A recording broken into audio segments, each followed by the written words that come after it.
Dear students, আজকে তোমাদের কাছে আমি ম্যাথের একটি গুরুত্বপূর্ণ টপিকস নিয়ে চলে এসেছি। কোশ্চেনটি একটু খেয়াল করো, দেখো এই টাইপের অঙ্ক যদি তোমাদের এক্সামে দিয়ে থাকে তাহলে তোমরা শর্ট সময় এবং শর্ট ট্রিক্সের মধ্যে কিভাবে করবে অঙ্কটি একটু আগে শিখে নাও। দেখো আমাদের কিন্তু বলেছে 10 প্লাস 3 রুট ওভার 11, হ্যাঁ, then find x plus 1/x এর ভ্যালু কত আর একটা এক্স মাইনাস 1/x এর ভ্যালু কত। আমরা দুটোই শিখবো।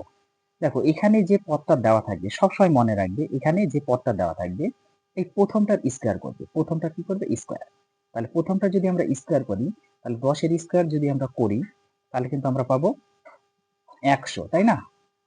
মাইনাস করবে, মাইনাস দিয়ে পরেরটারও স্কোয়ার করবে। 3 রুট ওভার 11 যদি আমরা স্কোয়ার করি তাহলে কিন্তু আমরা পাচ্ছি 3 3 9, 9 সাথে যদি 11 গুণ হয় 9 11 99।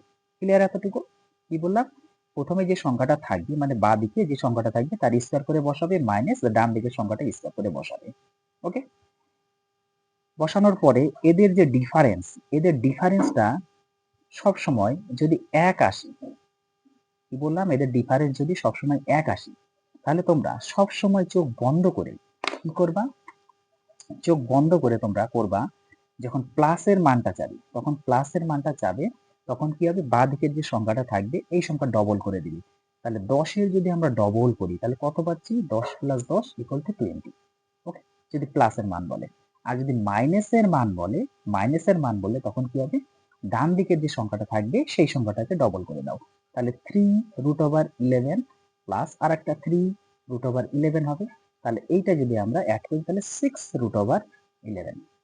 তো তোমাদের এই ট্রিক্সটি কেমন লাগলো অবশ্যই একটু কমেন্ট বক্সে কমেন্ট করে আমাকে জানাবে।